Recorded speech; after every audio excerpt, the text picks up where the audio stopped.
Chapter 2-ലെ multiple choice questions ആണ് നമ്മൾ ഈ ഒരു വീഡിയോയിൽ നമ്മൾ ഡിസ്കസ് ചെയ്യാൻ പോകുന്നത്. ഒന്നാമത്തെ question, demand for a commodity refers to, അല്ലെ, ഒരു കമ്മോഡിറ്റിയുടെ ഡിമാൻഡ് എന്ന് പറഞ്ഞു കഴിഞ്ഞാൽ എന്താണ് വരുന്നത്? Desire backed by the ability to pay for the commodity ആണോ?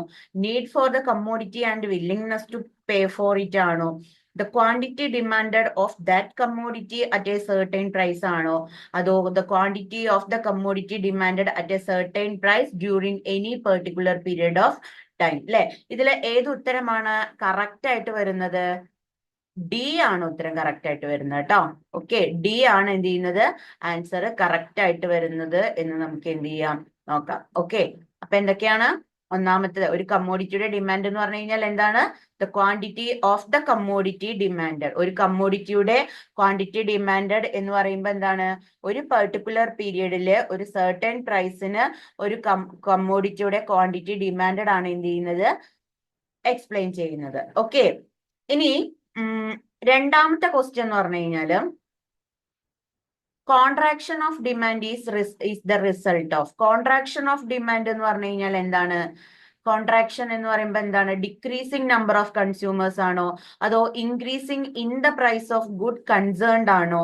Increase in the price of other goods ആണോ? Decrease in the income of purchasers. ഇതിൽ ഏതാണ് ആൻസർ വരുന്നത്? സെക്കൻഡ് വൺ, ബി ആണ് ആൻസർ വരുന്നത് കേട്ടോ. Okay, increase in the price of the good concerned. Okay, അതിനെയാണ് നമ്മൾ എന്ത് പറയുന്നത്? കോൺട്രാക്ഷൻ ഓഫ് ഡിമാൻഡ് എന്ന് പറയുന്നത്. ഓക്കെ, ഇനി പറയുന്ന മൂന്നാമത്തെ ക്വസ്റ്റ്യൻ നോക്കാം നമുക്ക്. All but one of the following are assumed to remain the same while drawing an individual's demand for a commodity. Which one is it? അതായത് ഇപ്പോ ഒരു കമ്മോഡിറ്റിയുടെ എന്താണ് ഈ ഒരു ചോദ്യത്തിൽ പറയുന്നത്? All but one of the following are assumed remain the same. അതായത് നമ്മൾ ഒരു അസ്യൂം അല്ലെങ്കിൽ ഒരു അസംഷൻ ആണ് എന്ത്? ബാക്കിയുള്ളതെല്ലാം സെയിം ആണ്, അല്ലെ? അങ്ങനെ ഇരിക്കുന്ന സമയത്ത് the drawing an of individual demand for a commodity. Okay, individual demand എന്ന് പറയുന്നത് എങ്ങനെയായിരിക്കും വരുന്നത് എന്നുള്ളത്, അല്ലെ? ഏതായിരിക്കും വരുന്നത്? ഏതായിരിക്കും ആ ഒരു ഇൻഡിവിജ്വൽ ഡിമാൻഡ് എന്ന് പറയുന്നത്? ഏതുമായിട്ടാണ് കണക്ട് ചെയ്യുന്നത്? കാരണം ബാക്കിയുള്ളതെല്ലാം സെയിം ആണെന്നുണ്ടെങ്കിൽ ഏതുമായിട്ടായിരിക്കും demand for a commodity connect ചെയ്യുന്നത്? യെസ്, ഏതാ വരുന്നത്? ഒന്ന്, പ്രിഫറൻസ് ഓഫ് ദ ഇൻഡിവിജ്വൽ ആണോ? അല്ല, അല്ലെ? ഹിസ് മോണിറ്ററി ഇൻകം ആണോ? അതും അല്ല, അല്ലെ? Price of the commodity. Yes, അതാണ് എന്ത് ചെയ്യുന്നത്? കറക്റ്റ് ആൻസർ ആയിട്ട് വരുന്നത്, അല്ലെ? കാരണം എന്താ? നമ്മൾ ലോ ഓഫ് ഡിമാൻഡിൽ എന്താ പറഞ്ഞിട്ടുള്ളത്? ലോ ഓഫ് ഡിമാൻഡിലെ അസംഷൻ എന്താണ്? ഓൾ, അല്ലെ? All remain the same. All items remain the same. പക്ഷെ ഒരു കാര്യം മാത്രം നമ്മൾ എന്ത് ചെയ്യുന്നു? ഡിമാൻഡ് ഫോർ എ കമ്മോഡിറ്റിയും അതേപോലെ തന്നെ പ്രൈസ് ഓഫ് ദ കമ്മോഡിറ്റിയും തമ്മിൽ കണക്റ്റഡ് ആണ് എന്നുള്ളതാണ്, അല്ലെ?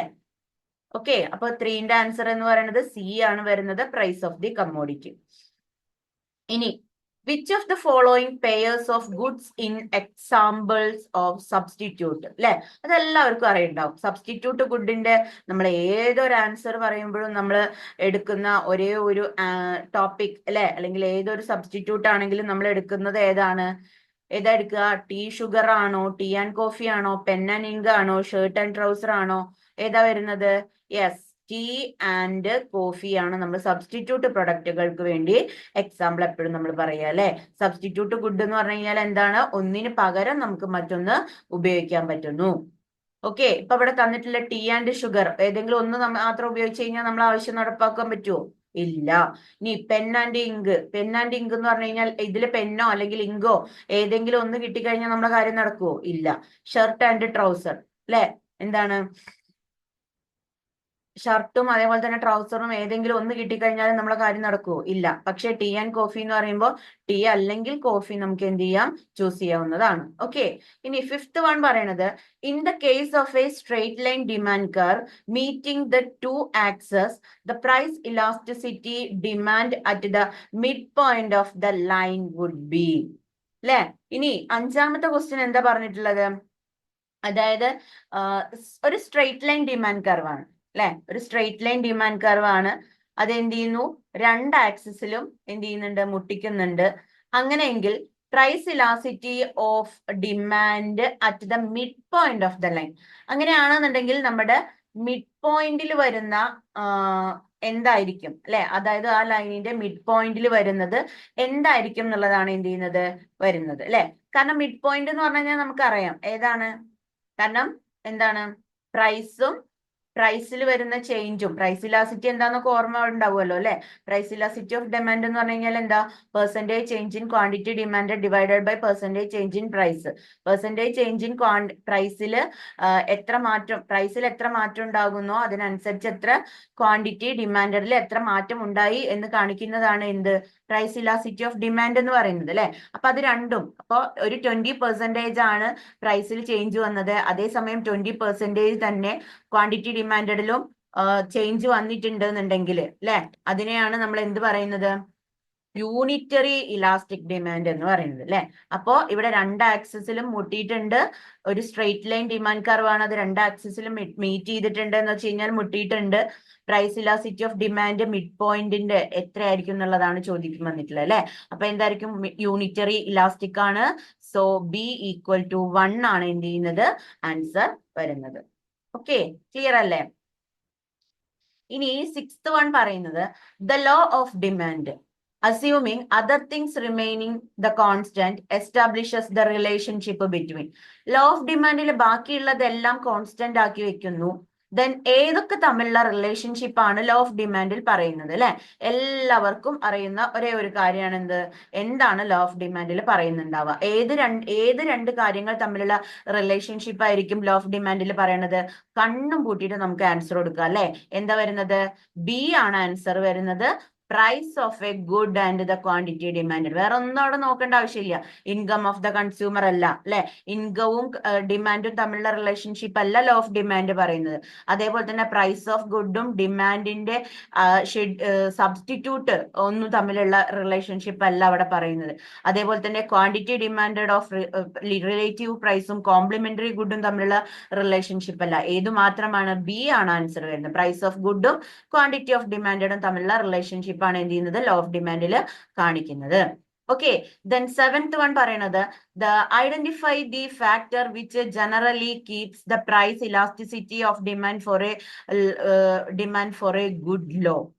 അതായത് ഇവിടെ നമുക്ക് ചോദ്യം വന്നിരിക്കുന്ന ഒരു ചോദ്യം എന്ന് പറഞ്ഞു കഴിഞ്ഞാൽ എന്താ വരുന്നത്, യെസ്, അതായത് identity the factor general price elasticity of demand for good low അല്ലെ. അതായത് ഇവിടെ പ്രൈസ് ഇലാസ്റ്റിസിറ്റി ഓഫ് ഡിമാൻഡ് ഒരു ജനറലി ഒരു പ്രൈസ് ഇലാസ്റ്റിസിറ്റി ഓഫ് ഡിമാൻഡിന്റെ കാര്യത്തിൽ എങ്ങനെയാണ് വരുന്നത്, അല്ലെങ്കിൽ അതിൽ ഏറ്റവും പ്രധാനപ്പെട്ട ഫാക്ടർ ഐഡന്റിഫൈ ചെയ്യാൻ വേണ്ടിയിട്ട് പറഞ്ഞിട്ടുണ്ട് അല്ലെ. അപ്പൊ ഏതായിരിക്കും ആൻസർ വരുന്നത്, very low price of commodity ആണ് ആൻസർ വരുന്നത്. ഓക്കെ, ഗുഡ് ലോ, അതായത് price elasticity for good low ആണെന്നുണ്ടെങ്കിൽ ഏതായിരിക്കും ആൻസർ വരുന്നത്, 7B ആണ് ആൻസർ വരുന്നത്. Very low price of a commodity എന്നാണ് എന്ത് ചെയ്യുന്നത് ആൻസർ വരുന്നത്. ഓക്കെ, then 8th വൺ പറയുന്നത് identify the coefficient price elasticity of demand when the percentage increase in the quantity of a good demand is smaller than the percentage fall in its price അല്ലെ. അതായത് ഒരു price elasticity of ഡിമാൻഡിന്റെ coefficient identify ചെയ്യുന്നത് എങ്ങനെയാണ് വരുന്നത്, ഏതായിരിക്കും answer വരുന്നത്, അതായത് price elasticity of coefficient of price elasticity of demand when the percentage increase in the quantity of good demanded is smaller than the fall in price in its അല്ലെ. അതായത് നമ്മള് less elastic പഠിച്ചത് ഓർമ്മയുണ്ടോ, ആ കാര്യം തന്നെയാണ് ഇവിടെ തിരിച്ചും മറിച്ചും പറഞ്ഞേ ഉള്ളൂ കേട്ടോ. പ്രൈസ് ഇലാസിറ്റി ഓഫ് ഡിമാൻഡില് ക്വാണ്ടിറ്റി ഓഫ് ഡിമാൻഡിന്റെ പെർസെന്റേജ് വർദ്ധിക്കുന്നു, ഇതിനേക്കാൾ പ്രൈസിനേക്കാൾ. Okay, smaller than the percentage fall in price. Price കുറയുന്നതിന്റെ ശതമാനത്തേക്കാൾ കുറയുന്നുണ്ട് ഇവിടെ ക്വാണ്ടിറ്റി ഓഫ് ഡിമാൻഡില് വർധനവ് കാണിക്കുന്നുണ്ട്. അങ്ങനെയാണെങ്കിൽ ഏതായിരിക്കും വരിക, 8C ആണ് ആൻസർ വരുന്നത്. ലെസ് ദാൻ 1 ആണ് എന്ത് ചെയ്യുന്നത് ആൻസർ വരുന്നത്. ഓക്കെ, ദെൻ 9th വൺ പറയുന്നത് in the case of an inferior good അല്ലെ. ഇൻഫീരിയർ ഗുഡിന്റെ കാര്യത്തിൽ എന്താ വരുന്നത്, in income elasticity of demand is അല്ലെ. ഇൻഫീരിയർ ഗുഡിന്റെ കാര്യം, ഇൻഫീരിയർ ഗുഡിന്റെ പ്രത്യേകത എന്താണ്, നമുക്കറിയാം അല്ലെ? എന്താണ് ഇൻഫീരിയർ ഗുഡിന്റെ പ്രത്യേകത? അതായത് ഇവിടെ ഇൻകം ഇല്ലാത്ത ഇൻകം കൂടുമ്പോ എന്താ പറയാ, ഡിമാൻഡ്, ഇൻഫീരിയർ ഗുഡിന്റെ ഡിമാൻഡ് കുറയുകയാണ് ചെയ്യുന്നത് അല്ലെ? അതായത് ഇപ്പൊ നമ്മള് ഇപ്പൊ ഏതൊരു പ്രൊഡക്റ്റും നമ്മുടെ കയ്യിൽ ഇൻകം കൂടി, ഇപ്പൊ നമ്മൾ ഒരു കാറും ബസ്സും ആണ് നമ്മൾ ഇൻഫീരിയർ ഗുഡ് ആയിട്ട് നമ്മൾ കണക്ട് ചെയ്യുന്നത് എങ്കിൽ, ഇപ്പൊ ഇൻകം കുറവുള്ള ഒരാളാണെങ്കിൽ എന്ത് ചെയ്യും? ബസ് ആയിരിക്കും ഉപയോഗിക്കുന്നത് അല്ലെ? ബസ്സിൽ യാത്ര ചെയ്യാനായിരിക്കും കംഫർട്ട്, അതേപോലെ അവർക്ക് അതേ സാധിക്കുള്ളൂ. അതേസമയം നമ്മളുടെ കയ്യിൽ ഇൻകം കൂടി, അപ്പോ നമ്മളുടെ കയ്യിൽ ഇൻകം കൂടിയപ്പോ നമുക്ക് ബസ് എന്ന് പറയുന്നത് ഇൻഫീരിയർ ഗുഡ് ആയിട്ട് മാറി. കാരണം നമ്മളെ കയ്യിൽ പൈസ ഉണ്ട്, നമ്മൾ കാറ് മേടിച്ചു. ഓക്കെ, അപ്പൊ അങ്ങനെയുള്ള സിറ്റുവേഷൻസ് വരുമ്പോ ഇൻകം കൂടുമ്പോൾ ഇൻഫീരിയർ ഗുഡിന്റെ കേസിൽ എന്താ സംഭവിക്കുന്നത്? നെഗറ്റീവ് ആണ്. കാരണം ഇൻഫീരിയർ ഗുഡിന്റെ ഡിമാൻഡ് അവിടെ കുറയുകയാണ് ചെയ്യുന്നത്. മനസ്സിലായോ? അപ്പോ ഇവിടെ ആൻസർ വരുന്നത് ഏതാണ്? 9C ആണ് വരുന്നത്, നെഗറ്റീവ് ആണ് വരുന്നത്. ഇൻകം കൂടുമ്പോ എന്താ ചെയ്യുന്നത്? ഇൻഫീരിയർ ഗുഡിന്റെ ഡിമാൻഡ് കുറയുകയാണ് ചെയ്യുന്നത്. ഓക്കെ, ക്ലിയർ ആയിരിക്കുമല്ലോ? ദെൻ 10th വൺ പറയുന്നത്, if the demand for a good is inelastic. അതായത് ഒരു കമ്മോഡിറ്റിയുടെ ഡിമാൻഡ് എന്ന് പറഞ്ഞു കഴിഞ്ഞാൽ ഇൻഇലാസ്റ്റിക് ആണ്. അതായത് an increase in its price will cause the total expenditure of the consumers of the good too. അതായത് ഒരു പ്രൈസ്, ഇവിടെ പ്രൈസ് എന്ന് പറയുന്നത് എന്ത് ചെയ്യാണ്? വർദ്ധിക്കുകയാണ്. അതായത് ഇവിടെ ഒരു ഗുഡ് എന്ന് പറയുന്നത്, ഗുഡിന്റെ ഡിമാൻഡ് എന്ന് പറയുന്നത് ഇൻഇലാസ്റ്റിക് ആണെന്ന് ഓൾറെഡി തന്നിട്ടുണ്ട്. ഓക്കെ, ഇൻഇലാസ്റ്റിക് ആവുമ്പോ an increase in its price വർദ്ധിക്കുന്നതിന്റെ ഭാഗമായി ടോട്ടൽ കൺസ്യൂമേഴ്സിന്റെ ടോട്ടൽ എക്സ്പെൻഡിച്ചർ എന്ന് പറയുന്നത് എന്ത് ചെയ്യുന്നുണ്ട്? കൂടുന്നുണ്ട് അല്ലെ? അപ്പൊ ഇവിടെ എന്തായിരിക്കും ഡിമാൻഡിന്റെ കാര്യം വരുന്നത്? എങ്ങനെയായിരിക്കും? പ്രൈസ് വിൽ കോസ് എക്സ്പെൻഡിച്ചർ എന്ന് പറയുന്നത് എന്ത് ചെയ്യുന്നുണ്ട്? കൂടുന്നുണ്ട് അല്ലെ? അങ്ങനെയാണെന്നുണ്ടെങ്കിൽ എന്തായിരിക്കും ഇവിടെ ആൻസർ വരിക 10th-ന്? യെസ്, 10th-ന്റെ ആൻസർ ബി ആണ് ആൻസർ വരുന്നത്, ഇൻക്രീസ് എന്നുള്ളതാണ് അല്ലെ? കാരണം എന്താ? ഇൻഇലാസ്റ്റിക് ആണ്. ഇവിടെ ഒരു ഗുഡ് ഇൻഇലാസ്റ്റിക് ആണെന്ന് ഓൾറെഡി തന്നിട്ടുണ്ട് അല്ലെ? And increase in its price വർദ്ധിക്കുമ്പോ അതിന്റെ കാരണമായി total expenditure of the consumers of the good to increase എന്നാണ് എന്ത് ചെയ്യുന്നത്? പറയുന്നത്. ഓക്കെ, കാരണം എന്താ? പ്രൈസ് കൂടുമ്പോ കൺസ്യൂമേഴ്സിന്റെ എക്സ്പെൻഡിച്ചർ ആണ് വർദ്ധിക്കുന്നത്. മനസ്സിലായോ? പ്രൈസ് കൂടുമ്പോ കൺസ്യൂമേഴ്സിന്റെ എക്സ്പെൻഡിച്ചർ കൂടുകയാണ്. കാരണം എന്താ? നമ്മൾ ആദ്യം 10 രൂപയ്ക്ക് വാങ്ങിയിരുന്നു, അത് 10 രൂപയ്ക്ക് വാങ്ങിക്കഴിഞ്ഞാൽ അത് കൺസ്യൂമറിന് കുഴപ്പമുണ്ടായിരുന്നില്ല. പക്ഷേ അതേസമയം ആ ഒരു പ്രൊഡക്റ്റിന്റെ പ്രൈസ് ഒരു 15ഓ 20ഓ ആയിട്ടുണ്ടെന്നുണ്ടെങ്കിൽ അല്ലെ, അത്രയും രൂപ കൺസ്യൂമറിന്റെ എക്സ്പെൻഡിച്ചർ വർദ്ധിക്കല്ലേ? ഓക്കെ, അപ്പൊ അവിടെ ഇൻക്രീസ് എന്നാണ് ആൻസർ വരുന്നത്. ഓക്കെ, ഇനി 11ാമത്തെ വരുന്നത്, if regardless of the changes in its price the quantity demanded of a good remain unchanged, then the demand curve for the good will be. അതായത് ഇവിടെ if regardless of changes in its price, അതായത് പ്രൈസിൽ ഇവിടെ എന്ത് ചെയ്യുന്നുണ്ട്? Change വരുന്നുണ്ട്. Okay, the quantity demanded of good remain unchanged. എന്നാൽ quantity എന്ത് ചെയ്യുന്നില്ല? അൺചേഞ്ച്ഡ് ആണ്. പ്രൈസ് ചേഞ്ച് ചെയ്യുന്നു, ക്വാണ്ടിറ്റി ഡിമാൻഡഡ് അൺചേഞ്ച്ഡ് ആണ്. ഓക്കെ, അങ്ങനെയെങ്കിൽ ഡിമാൻഡ് കർവ് എന്ന് പറയുന്നത് എങ്ങനെ ആയിരിക്കും എന്നുള്ളതാണ്. ഓക്കെ, ഏതാണ്? പ്രൈസിൽ ചേഞ്ച് വരുന്നുണ്ട്, ക്വാണ്ടിറ്റി ഡിമാൻഡിൽ അൺചേഞ്ച്ഡ് ആയിരിക്കും അല്ലെ? അപ്പൊ എങ്ങനെയായിരിക്കും വരുന്നത്? യെസ്, 11B ആണ് ആൻസർ വരുന്നത് അല്ലെ? കാരണം എന്താ? പ്രൈസിൽ മാത്രമാണ് ചേഞ്ച് വരുന്നത് അല്ലെ? ഏതിൽ മാറുന്നില്ല? ക്വാണ്ടിറ്റി ഡിമാൻഡഡ് എന്തായിരിക്കും? ഒരു ചേഞ്ചും ഇല്ല. സോ അതെങ്ങനെയായിരിക്കും ഡിമാൻഡ് കർവ് വരിക? വെർട്ടിക്കൽ ഡിമാൻഡ് കർവ് ആയിരിക്കും നമുക്ക് കിട്ടുന്നത്. ഓക്കെ, അപ്പൊ നിങ്ങൾ എന്ത് ചെയ്യണം? ആ ഇലാസ്റ്റിസിറ്റിന്റെ ആ 5 ടോപ്പിക്സ് നന്നായിട്ട് പഠിച്ചു കഴിഞ്ഞാൽ ഓരോന്ന് പഠിക്കുമ്പോഴും നിങ്ങൾ എന്ത് ചെയ്യണം? നിങ്ങളുടെ ആ ഒരു ഗ്രാഫ് നിങ്ങൾക്ക് എപ്പോഴും മനസ്സിൽ ഓർമ്മ ഉണ്ടാവണം. ഓക്കെ, അതിലുണ്ട് എന്ത്? ക്വാണ്ടിറ്റി ഡിമാൻഡഡ് അൺചേഞ്ച്ഡ് ആവുമ്പോഴും പ്രൈസിൽ ചേഞ്ച് ഉണ്ടാവുമ്പോഴും ഡിമാൻഡ് കർവ് ഏത് രീതിയിലാണ് വരുന്നത്? വെർട്ടിക്കൽ ആണ് എന്നുള്ളത് നമ്മൾ പഠിച്ചിട്ടുണ്ട്.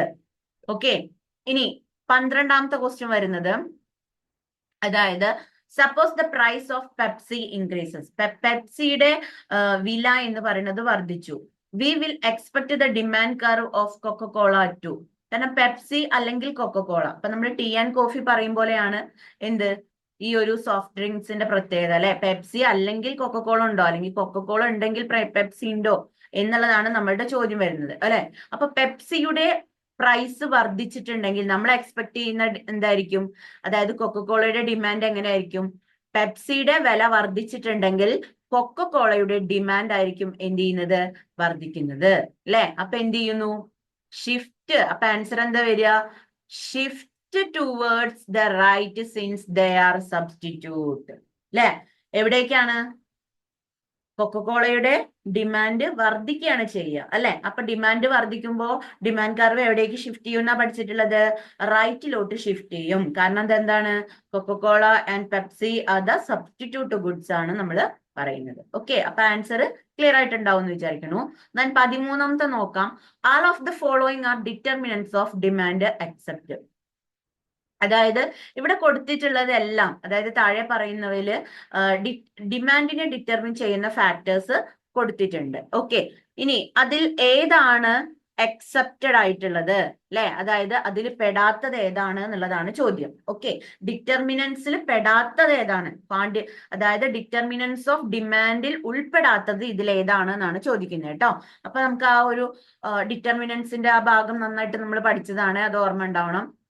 ഒന്നാമത്തേല് ടേസ്റ്റ് ആൻഡ് പ്രിഫറൻസ് നമുക്കറിയാം അല്ലെ. ടേസ്റ്റ് ആൻഡ് പ്രിഫറൻസ് നമുക്ക് ഡിമാൻഡിനെ ഡിറ്റർമിൻ ചെയ്യുന്ന ഒരു ഫാക്ട് ആണ്, കാരണം അത് നമുക്ക് അറിയാം അല്ലെ. അപ്പൊ അത് നമുക്ക് ഉൾപ്പെടുത്താൻ പറ്റില്ല, കാരണം എന്താ, എക്സെപ്റ്റ് എന്ന് പ്രത്യേകം കൊടുത്തിട്ടുണ്ട് അല്ലെ. എക്സെപ്റ്റ് എന്ന് പ്രത്യേകം കൊടുത്തത് കൊണ്ട് ഡിമാൻഡിനെ ഡിറ്റർമിൻ ചെയ്യുന്ന ഫാക്ടർ അല്ലാത്തത് ഇതിൽ ഏതാണെന്നാണ് ചോദ്യം വന്നിട്ടുള്ളത് അല്ലെ. പിന്നെയോ ക്വാണ്ടിറ്റി സപ്ലൈ. ക്വാണ്ടിറ്റി സപ്ലൈ നമ്മൾ പഠിച്ചിട്ടുണ്ടോ, ഡിമാൻഡിനെ ഡിറ്റർമിൻ ചെയ്യുന്ന ഒരു ഫാക്ടർ ആണോ ക്വാണ്ടിറ്റി സപ്ലൈ എന്ന് പറയുന്നത്? യെസ്, അല്ല അല്ലെ. എന്നാൽ ഇൻകം ഓഫ് ദ കൺസ്യൂമർ ആണെങ്കിലും പ്രൈസ് ഓഫ് റിലേറ്റഡ് ഗുഡ് ആണെങ്കിലും ടേസ്റ്റ് ആൻഡ് പ്രിഫറൻസ് ആണെങ്കിലും ഈ മൂന്നെണ്ണവും എന്താണ്, ഡിമാൻഡിനെ ഡിറ്റർമിൻ ചെയ്യുന്ന ഫാക്ടർ ആണ് അല്ലെ. അപ്പൊ അതൊന്നും അല്ല ആൻസർ വരുന്നത്, എക്സെപ്റ്റ്. ഡിമാൻഡ് എക്സെപ്റ്റ് ആയതുകൊണ്ട് ആൻസർ ഏതാ വരുന്നത്, 13 ബി ആണ് എന്ത് ചെയ്യുന്നത്, ആൻസർ വരുന്നത് അല്ലെ. ക്വാണ്ടിറ്റി സപ്ലൈഡ് ആണ് എന്ത് ചെയ്യുന്നത്, ആൻസർ വരുന്നത്. ഓക്കെ, ദെൻ 14th വൺ നോക്കുകയാണെന്നുണ്ടെങ്കിൽ a movement along the demand curve for soft drink is best describe as. ഒരു സോഫ്റ്റ് ഡ്രിങ്ക്സിന്റെ demand curve movement along the demand curve ആയിട്ട് എന്ത് ചെയ്യുന്നുണ്ട്, കാണിക്കുന്നുണ്ട്. സോ അത് എങ്ങനെയായിരിക്കും വരുന്നത് എന്നുള്ളതാണ് പറയുന്നത്. അതായത് ഡിമാൻഡ് കർവ് ഒരു ഇതിൽ തന്നെ എന്താ പറയാ മൂവ്മെന്റ് ചെയ്യുകയാണെന്നുണ്ടെങ്കിൽ അവിടെ എന്തിലായിരിക്കും മാറ്റം വരേണ്ടത് എന്നുള്ളതാണ് ചോദ്യം വരുന്നത്. ഓക്കെ, അതായത് movement along the demand curve. എങ്ങനെയാണ് movement along the demand curve ഉണ്ടാവുക, ഇൻക്രീസിങ് ഡിമാൻഡ് ആണോ, അതോ ഡിക്രീസിങ് ഡിമാൻഡ് ആണോ, അതോ ചേഞ്ചിങ് ക്വാണ്ടിറ്റി ഡിമാൻഡ് ആണോ, അതോ ചേഞ്ചിങ് ഡിമാൻഡ് ആണോ? ഏതാണ് ആൻസർ വരുന്നത്, 14 സി ആണ് ആൻസർ വരുന്നത് കേട്ടോ. കാരണം എന്താ, ക്വാണ്ടിറ്റി ഡിമാൻഡില് ചേഞ്ച് വരുമ്പോഴാണ് demand curve movement along the demand curve സംഭവിക്കുന്നത്. ഓക്കെ, മനസ്സിലായോ? എന്താണ് ചേഞ്ചിങ് ക്വാണ്ടിറ്റി ഡിമാൻഡിൽ ചേഞ്ച് വരുമ്പോഴാണ് movement along the demand curve സംഭവിക്കുന്നത്. ഓക്കെ, ദെൻ 15ാമത്തെ നോക്കാം നമുക്ക്. If the price of Pepsi decreases relative to the price of Coke and 7up, the demand for. ഇപ്പോ പെപ്സിയുടെ വില വർദ്ധിച്ചു, കാരണം എന്താണ്, കോക്ക് എന്ന് പറയുന്ന സോഫ്റ്റ് ഡ്രിങ്കും 7up എന്ന് പറയുന്ന സോഫ്റ്റ് ഡ്രിങ്കിനെയും അപേക്ഷിച്ച് പെപ്സിയുടെ പ്രൈസ് വില വർദ്ധിച്ചു. അതായത് ഏതിനാണ് ഇപ്പൊ ഏറ്റവും കൂടുതൽ പ്രൈസ് വരുന്നത്, ഏതിനാണ്, പെപ്സിക്കാണ് ഏറ്റവും വില കൂടുതൽ. അതിന് തൊട്ട് താഴെ തന്നെ പ്രൈസും കോക്കും അതേപോലെ തന്നെ 7upഉം ഉണ്ട്. അങ്ങനെയെങ്കിൽ ഡിമാൻഡ് എന്ന് പറയുന്നത് എങ്ങനെയായിരിക്കും എന്നുള്ളതാണ് പറയുന്നത്. ഓക്കെ, അപ്പോ എന്തായിരിക്കും ആൻസർ വരുന്നത്, coke will decrease, 7up will decrease, coke and 7up will increase, coke and 7up will decrease എന്നാണ്. ഓക്കെ, അപ്പൊ ഏതായിരിക്കും 15ൽ ആൻസർ വരുന്നത്, കാരണം the price of the Pepsi decreases. കാരണം ഇവിടെ പെപ്സിയുടെ വില കൂടുതല കേട്ടോ, സോറി ഇൻക്രീസ് എന്നാണ് ഞാൻ നേരത്തെ പറഞ്ഞെന്ന് തോന്നുന്നുണ്ട്. Okay, price of the Pepsi decreases ആണ് relative to the price of coke and 7up. അതായത് 7upനും കോക്കിന്റെയും പ്രൈസിനേക്കാൾ കുറവാണ് പെപ്സിയുടെ റേറ്റ് എങ്കിൽ അതിന്റെ ഡിമാൻഡ് എങ്ങനെയായിരിക്കും വരിക? അതായത് നമ്മുടെ പ്രൈസ് ഓഫ് കോക്കും അതേപോലെ തന്നെ 7-അപ്പിന്റെയും എന്താ പറയാ ഡിമാൻഡ് എന്ന് പറയുന്നത് എങ്ങനെയായിരിക്കും? പെപ്സിയുടെ വില കുറവാണ് അല്ലെ? പെപ്സിയുടെ വില ഡിക്രീസ് ചെയ്തു എന്ന് പറയുമ്പോ പെപ്സിയുടെ ഡിമാൻഡ് ആയിരിക്കും വർദ്ധിച്ചിട്ടുണ്ടാവുക അല്ലെ? പെപ്സിയുടെ വില ഡിക്രീസ് ചെയ്തപ്പോ പെപ്സിയുടെ ഡിമാൻഡ് എന്ത് ചെയ്തിട്ടുണ്ടാവും? വർദ്ധിച്ചിട്ടുണ്ടാവും. ഓക്കെ, അതേസമയം പെപ്സിയുടെ വില ഡിക്രീസ് ചെയ്തു എങ്കിൽ, അതായത് ഡിമാൻഡ് കൂടി എങ്കിൽ അതിന്റെ അർത്ഥം എന്താണ്? പ്രൈസ് ഓഫ് കോക്കിന്റെയും 7-അപ്പിന്റെയും ഡിമാൻഡ് എന്ന് പറയുന്നത് എന്തായിരിക്കും? കുറവായിട്ടായിരിക്കും കാണപ്പെടുന്നത്. കാരണം എന്താ? പെപ്സിക്കാണ് ഏറ്റവും വില കുറവ് അല്ലെ? പെപ്സിക്ക് ഏറ്റവും വില കുറവ്, അതുകൊണ്ട് പെപ്സിന്റെ ഡിമാൻഡ് കൂടുതലായിരിക്കും. അതുകൊണ്ട് കോക്കിന്റെയും 7-അപ്പിന്റെയും പ്രൈസ് കൂടുതലായിട്ട് തന്നെ ആയിരിക്കും ഇരിക്കുന്നത്. അതുകൊണ്ട് അതിന്റെ വില കുറവായിരിക്കും. അപ്പൊ കോക്കിന്റെയും 7-അപ്പിന്റെയും ഡിമാൻഡ് എന്ന് പറയുന്നത് എന്തായിരിക്കും? കുറവായിട്ടാണ് എന്ത് ചെയ്യുന്നത്? കാണപ്പെടുന്നത്. അതുകൊണ്ട് ആൻസർ ഡി എന്നാണ് എന്ത് വരുന്നത്? ആൻസർ വരുന്നത്. ഓക്കെ, അപ്പൊ നിങ്ങൾ ആൻസർ എഴുതുമ്പോൾ ചോദ്യം എന്ത് ചെയ്യണം? കൺഫ്യൂഷൻ വരാവുന്ന ഓപ്ഷൻസ് ആയിരിക്കും നമുക്ക് കൊടുത്തിട്ടുണ്ടാവുക. ഓക്കെ, അപ്പൊ അതേസമയം നമ്മൾ എന്ത് ചെയ്യണം? കൺഫ്യൂഷൻ ഉണ്ടെന്നുണ്ടെങ്കിൽ നമ്മൾ ഒരു ക്വസ്റ്റ്യൻ തന്നെ 2-3 തവണ എന്ത് ചെയ്യാം? വായിച്ചു നോക്കാൻ ടൈം അഡ്ജസ്റ്റ് ചെയ്ത് ശ്രദ്ധിക്കണം കേട്ടോ. ഓക്കെ, അപ്പോ ഇവിടെ എന്ത് ചെയ്യുന്നുണ്ട്? 15ാമത്തെ ആൻസർ എന്ന് പറയുന്നത് ഡി ആണ്. കോക്ക് ആൻഡ് 7-അപ്പ് വെൽ ഡിക്രീസ്. കാരണം കോക്കിന്റെയും 7-അപ്പിന്റെയും ഡിമാൻഡ് ഡിക്രീസ് ചെയ്യാനുള്ള കാരണം എന്താണ്? പെപ്സിയുടെ വില കുറഞ്ഞതുകൊണ്ട് പെപ്സിയുടെ ഡിമാൻഡ് ആണ് കൂടിയിട്ടുണ്ടാവുക. ഓക്കെ, പെപ്സിയുടെ ഡിമാൻഡ് കൂടുമ്പോ പെപ്സിയുടെ സബ്സ്റ്റിറ്റ്യൂട്ട് പ്രൊഡക്റ്റുകളായിട്ടുള്ള കോക്കും 7-അപ്പിന്റെയും ഡിമാൻഡ് കുറയായിരിക്കും ചെയ്യുന്നത്. മനസ്സിലായോ? ഇനി 16ാമത്തെ പറയുന്നത്, 16ാമത്തെ എന്താ ക്വസ്റ്റ്യൻ വന്നിട്ടുള്ളത്? If A good is A luxury, അതായത് നമ്മൾ എടുക്കുന്ന ഒരു ഗുഡ് എന്ന് പറയുന്നത് ലക്ഷറി ആണ്. So it's income elasticity of demand is, അതായത് ഇവിടുത്തെ ഇൻകം ഇലാസ്റ്റിസിറ്റി, ഒരു ഗുഡ് ലക്ഷറി ആണ്, അതേസമയം അതിന്റെ ഇൻകം ഇലാസ്റ്റിസിറ്റി ഓഫ് ഡിമാൻഡ് എന്ന് പറയുന്നത് എന്തായിരിക്കും എന്നാണ് ചോദിച്ചിട്ടുള്ളത്. ഓക്കെ, ലക്ഷറീസിന്റെ കേസിൽ എങ്ങനെയാണ് വരുന്നത്? ഇൻകം ഇലാസ്റ്റിറ്റി ഓഫ് ഡിമാൻഡ് എന്ന് പറയുന്നത് എങ്ങനെയായിരിക്കും? പോസിറ്റീവ് ആൻഡ് ഗ്രേറ്റർ 1 ആയിരിക്കും കേട്ടോ. ഏതാണ് ആൻസർ വരുന്നത്? പോസിറ്റീവ് ആൻഡ് ഗ്രേറ്റർ ദാൻ 1 ആണ്. കാരണം എന്താ? ഇൻകം ഇലാസ്റ്റിസിറ്റി ഓഫ് ഡിമാൻഡ് ലക്ഷറിന്റെ കാര്യത്തിൽ പോസിറ്റീവ് ആൻഡ് ഗ്രേറ്റർ ദാൻ ആണ്. കാരണം ലക്ഷറി ഗുഡ് ആവുമ്പോ എന്താ ഉണ്ടാവുക? പ്രൈസ് കൂടുന്നതിനനുസരിച്ചിട്ടാണ് ഡിമാൻഡ് കൂടുന്നത്. ഓക്കെ, അപ്പൊ പോസിറ്റീവ് അല്ലേ? പ്രൈസും കൂടുന്നുണ്ട്, അതേപോലെ തന്നെ ഡിമാൻഡും കൂടുന്നുണ്ട്. പ്രൈസ് കുറയുമ്പോ ഡിമാൻഡും കുറയുന്നു. ഓക്കെ, അവിടെ പോസിറ്റീവ് റിലേഷൻഷിപ്പ് ആണ് കാണിക്കുന്നത്. ഓക്കെ, ദെൻ 17th വൺ എന്ന് പറയുന്നത്, the price of the hot dogs increases by 22% and the quantity of hot dogs demanded falls by 25%. If this indicates the demand for hot dog is. അപ്പോ ഇവിടെ price 22% ആണ് increase കാണിക്കുന്നത്. അതേസമയം 25% ആണ് demand എന്ത് ചെയ്യുന്നത്? കാണിക്കുന്നത് അല്ലെ? അപ്പൊ അങ്ങനെയെങ്കിൽ, അതായത് പ്രൈസിൽ ഉണ്ടാകുന്ന ചേഞ്ചിനേക്കാൾ കൂടുതൽ ചേഞ്ച് ക്വാണ്ടിറ്റി ഡിമാൻഡിൽ കാണിക്കുന്നു എങ്കിൽ എന്തായിരിക്കും അവിടെ ആൻസർ വരിക? ഏതായിരിക്കും വരുന്നത്? ഇലാസ്റ്റിക് ആണോ, ഇൻഇലാസ്റ്റിക് ആണോ, യൂണിറ്ററി ആണോ, പെർഫെക്റ്റ്ലി ഇലാസ്റ്റിക് ആണോ? ഏതാണ് 17ന്റെ ആൻസർ വരിക? യെസ്, ഇലാസ്റ്റിക് ആണ് വരുന്നത് അല്ലെ? കാരണം പ്രൈസിൽ ഉണ്ടാകുന്ന ചേഞ്ചിനേക്കാൾ കൂടുതൽ ക്വാണ്ടിറ്റി ഡിമാൻഡിൽ ചേഞ്ച് വന്നു എങ്കിൽ അതിനെ ഇലാസ്റ്റിക് എന്നാണ് നമ്മൾ എന്ത് ചെയ്യുന്നത്? വിളിക്കുന്നത്. ഓക്കെ, ദെൻ 18ാമത്തെ ക്വസ്റ്റ്യൻ നമുക്ക് നോക്കാം. If the quantity demanded of mutton increases by 5%, okay, when the price of chicken increases by 20%, the cross price elasticity of demand between mutton and chicken is. Okay, അതായത് 5% വർധനവ് മട്ടന്റെ quantity ഡിമാൻഡിൽ സംഭവിച്ചു. എന്നാൽ ചിക്കന്റെ price എന്ന് പറയുന്നത് വർദ്ധിക്കുന്നത് 20%. ഓക്കെ, അപ്പൊ ചിക്കന്റെ പ്രൈസ് 20% വർദ്ധിക്കുമ്പോൾ ചിക്കന്റെ ഡിമാൻഡ് അവിടെ കുറയും അല്ലെ. ചിക്കന്റെ ഡിമാൻഡ് അവിടെ കുറയുക എന്ന് പറയുമ്പോൾ മട്ടന്റെ ഡിമാൻഡ് ഇൻക്രീസ് ചെയ്തു. എത്രയാണ്? 5% ആണ് വന്നിട്ടുള്ളത് അല്ലെ. അങ്ങനെ വരുമ്പോൾ cross price elasticity of demand mutton എന്ന് പറയുമ്പോൾ ഏതായിരിക്കും ആൻസർ വരുന്നത്?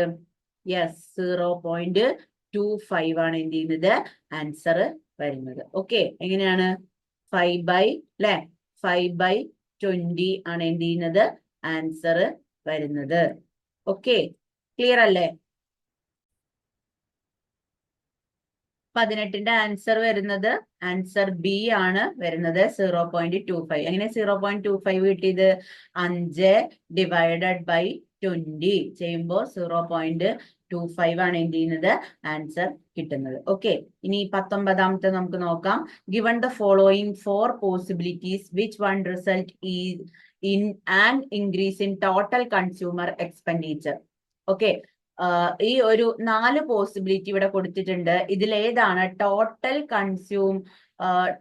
കൺസ്യൂമർ എക്സ്പെൻഡിച്ചർ ഇൻക്രീസ് ചെയ്ത് കഴിഞ്ഞാൽ അത് ഏത് റിസൾട്ട് ആയിരിക്കും ഉണ്ടാവുക എന്നുള്ളത്. ഓക്കെ, ഏതായിരിക്കും വരുന്നത് എന്നുള്ളത് നോക്കാം.